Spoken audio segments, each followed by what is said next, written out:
Imaginez un pouvoir caché, si profond et souverain, qu'il attire à vous une richesse que le simple effort humain ne saurait jamais produire. Ce salmo puissant, plus qu'une prière, est un décret spirituel, une déclaration d'autorité qui transforme votre identité intime, passant du statut de simple quémandeur à celui d'héritier légitime des promesses divines. Dans cette quête, ce ne sont plus les mains laborieuses, seules, qui façonnent votre prospérité, mais votre foi indomptable, votre courage à accueillir une nouvelle mentalité invincible, capable d'ériger un bouclier contre les doutes paralysants et les peurs qui ferment les portes de l'abondance.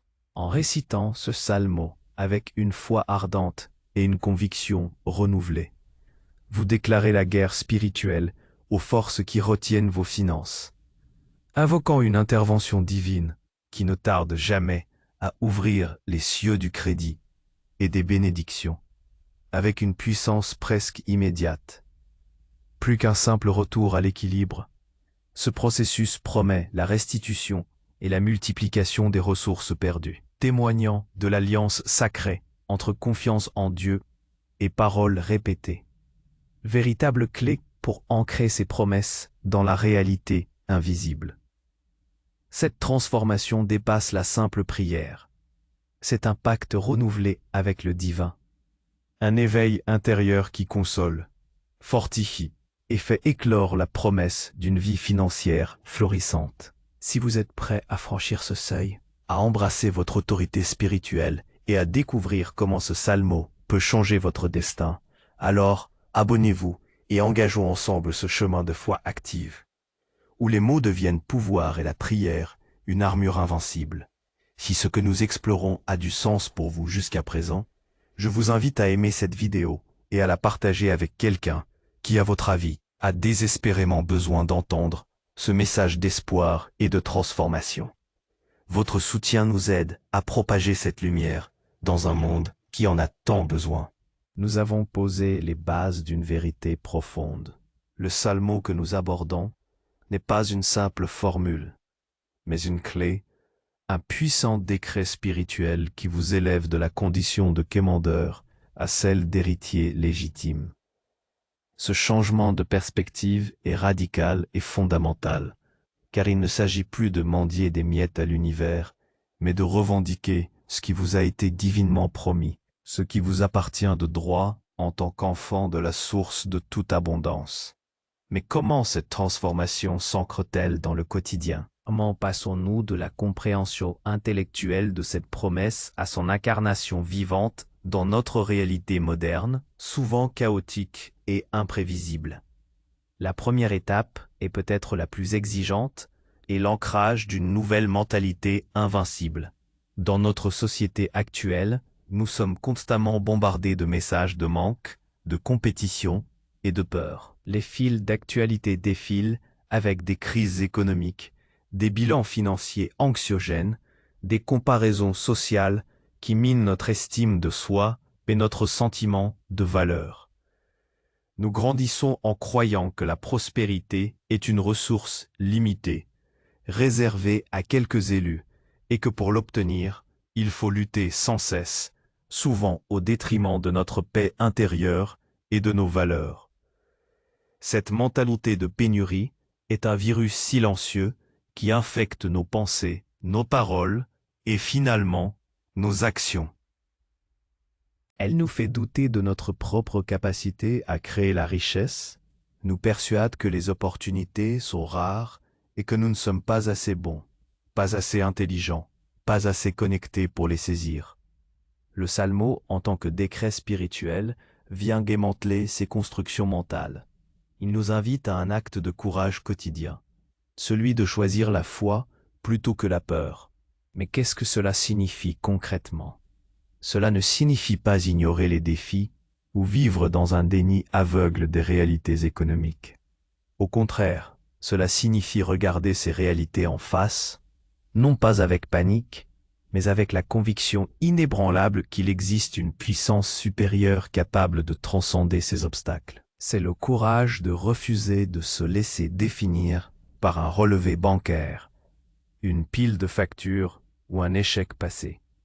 C'est la force de se lever chaque matin et de déclarer, non pas avec arrogance, mais avec une foi humble et ferme, que vous êtes un canal pour l'abondance divine, que les portes s'ouvrent devant vous, que les ressources affluent vers vous. Cultiver cette foi indomptable, c'est un travail intérieur constant. Cela commence par la vigilance de vos pensées. Chaque fois qu'une pensée de doute ou de manque surgit, je n'y arriverai jamais. Je n'ai pas assez. C'est trop beau pour être vrai. Le Salmo vous donne le pouvoir de la remplacer immédiatement par une affirmation de vérité divine. Vos mots, répétés avec conviction, deviennent des semences plantées dans le terreau fertile de votre conscience. Ils ne sont pas de vaines paroles, mais des décrets qui sculptent votre réalité invisible et qui, avec le temps, se matérialisent dans le visible. Imaginez un sculpteur. Il ne se plaint pas du bloc de marbre, mais il commence à le tailler, à révéler la forme qu'il sait être cachée à l'intérieur. De même, ce salmo vous donne les outils pour tailler la réalité de votre vie, pour révéler l'abondance qui est déjà votre droit de naissance. Les peurs qui nous paralysent sont souvent des projections de scénarios futurs négatifs, des échos d'expériences passées ou des jugements intériorisés. La peur du manque, la peur de l'échec, la peur de ne pas être à la hauteur. Ces peurs sont les murs invisibles qui nous enferment et nous empêchent de voir les opportunités, de prendre les risques calculés nécessaires à la croissance, ou même simplement de recevoir les bénédictions qui sont déjà en chemin. Le Salmo est votre bouclier contre ces doutes et ces peurs.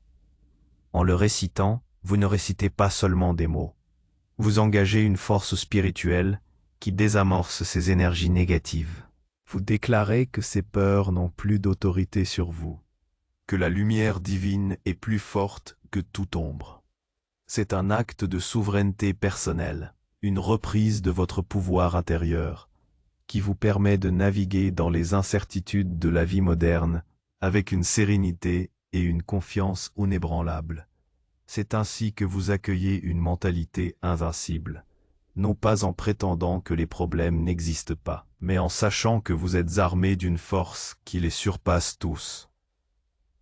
Cette transformation n'est pas un événement ponctuel, mais un processus dynamique. Chaque récitation du Salmo est une affirmation de cette nouvelle identité, une pratique de la foi qui renforce votre courage et une déclaration de guerre spirituelle contre tout ce qui s'oppose à votre prospérité divine.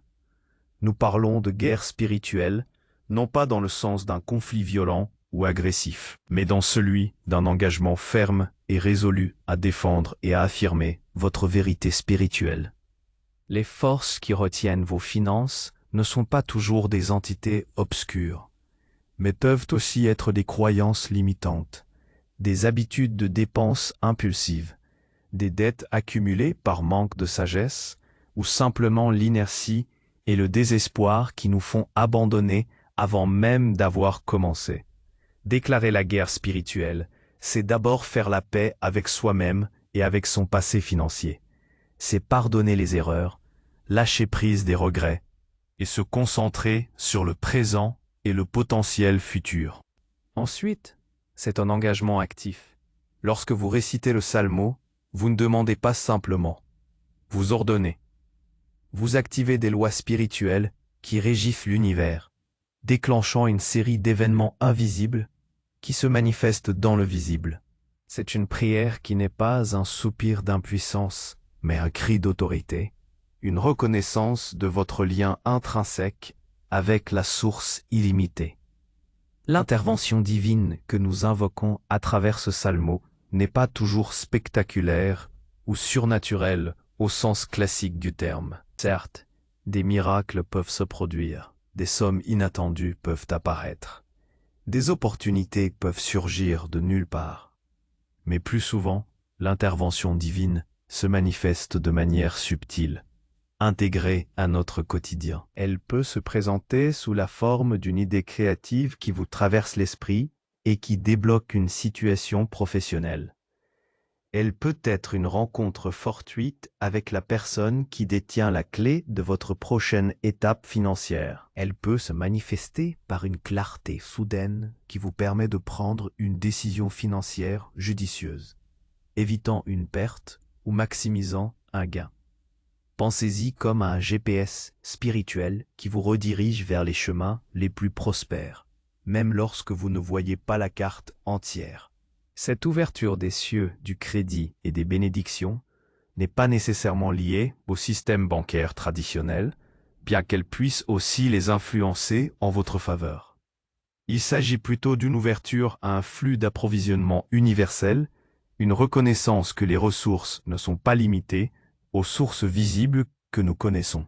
Combien de fois entendons-nous parler de personnes qui, ayant tout perdu, se sont relevées grâce à des idées novatrices, à un soutien inattendu de leur communauté ou à une résilience qu'elles ne soupçonnaient pas posséder.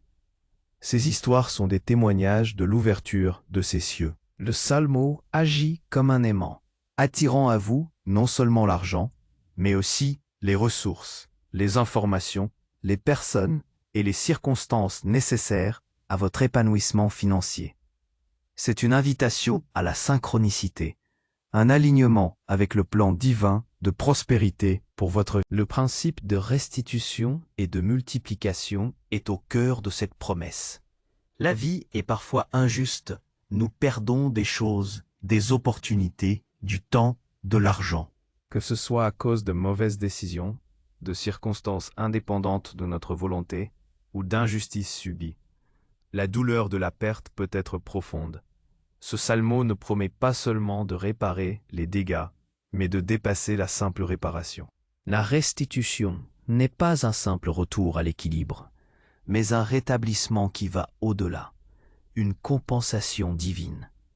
Et la multiplication est une loi spirituelle qui dit que lorsque vous semez dans la foi, vous récoltez bien plus que ce que vous avez semé.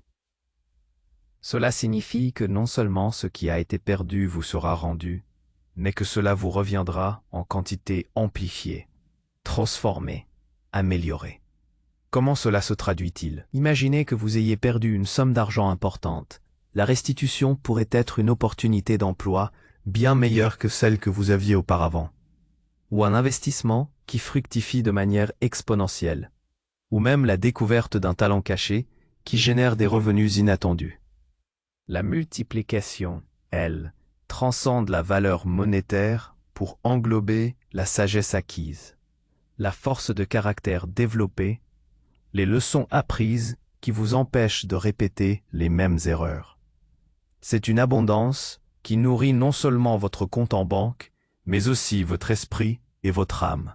Ce n'est pas une simple formule magique pour devenir riche rapidement, mais un processus d'alignement avec les lois divines de l'abondance, qui vous positionne pour recevoir et gérer une richesse durable et significative. Cette alliance sacrée entre la confiance en Dieu et les paroles répétées est la pierre angulaire de cette transformation. Les mots ont un pouvoir créateur immense. Ce n'est pas une métaphore, c'est une réalité spirituelle et de plus en plus scientifique. Les neurosciences et la physique quantique commencent à peine à effleurer la surface de la compréhension de la manière dont nos pensées et nos paroles façonnent notre réalité. Lorsque nous parlons avec foi, nous ne faisons pas que formuler des sons. Nous émettons des vibrations. Nous activons des intentions.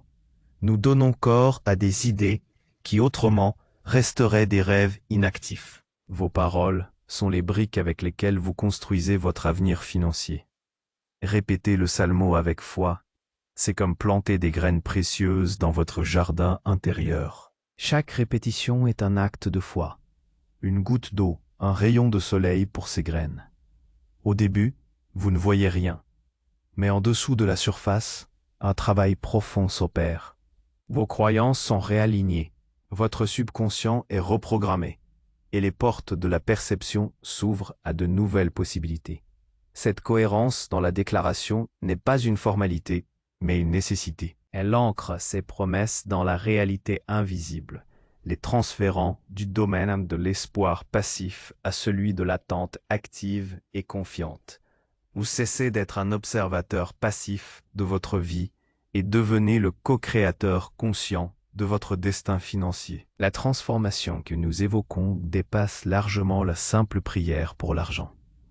C'est un pacte renouvelé avec le divin, une redécouverte de votre dignité et de votre héritage spirituel. C'est un éveil intérieur qui ne se limite pas aux finances, mais qui se propage à toutes les sphères de votre existence. Un esprit en paix, libre de l'anxiété financière, est un esprit plus clair, plus créatif, plus disponible pour aimer, pour servir, pour se connecter. Cette force intérieure console dans les moments de doute, fortifie face aux adversités et fait éclore la promesse d'une vie financière, non seulement florissante en termes de richesse matérielle, mais aussi riche de sens, de paix et de contribution. Lorsque vous embrassez votre autorité spirituelle, vous cessez d'être une feuille ballottée par les vents économiques et vous devenez un arbre solidement enraciné, capable de résister aux tempêtes. Ce salmo n'est pas une béquille pour les faibles, mais une épée pour les vaillants. Un outil pour ceux qui sont prêts à prendre en main leur destinée et à s'aligner avec la volonté divine de leur prospérité. Les mots deviennent pouvoir parce que vous leur insufflez votre foi. La prière devient une armure invincible, non pas parce qu'elle vous rend invulnérable aux défis, mais parce qu'elle vous rend invulnérable au désespoir, à la peur et à l'impuissance. Elle vous donne la certitude que quelle que soit la situation, vous n'êtes jamais seul et que la source de toute abondance est de votre côté. Alors, êtes-vous prêt à franchir ce seuil? Êtes-vous prêt à vivre? Non pas parce que le monde vous dit de croire, mais parce que votre esprit vous révèle être votre vérité divine. Êtes-vous prêt à embrasser pleinement cette autorité spirituelle et à laisser ce salmo transformer votre destinée, non pas comme une contrainte, mais comme une libération? Cette question est plus qu'une simple interrogation. C'est une invitation à une introspection profonde. Il s'agit de décider si vous êtes prêt à abandonner les vieilles narratives de manque et d'insuffisance pour adopter une vision audacieuse de votre potentiel illimité. Le véritable travail commence quand la vidéo se termine. Il commence dans le silence de votre cœur, dans la solitude de vos pensées. C'est là que vous devez choisir. Allez-vous continuer à laisser les circonstances extérieures dicter votre réalité financière? Ou allez-vous prendre les rênes de votre vie spirituelle et manifester l'abondance qui est votre droit divin? Le chemin de foi active est un voyage, pas une destination. Il demande de la persévérance, de la patience et une foi renouvelée chaque jour. Mais les récompenses sont incommensurables, car elles ne se limitent pas à l'argent, mais s'étendent à la paix, à la joie et à la plénitude d'une vie vécue en alignement avec votre véritable nature divine.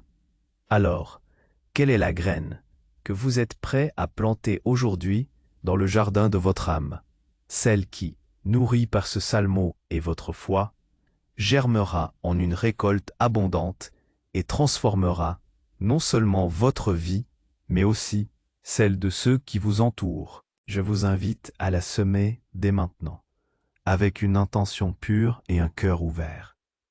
Permettez-nous maintenant de nous connecter dans une prière unifiée, ouvrant nos cœurs à la puissance transformatrice de la divine providence.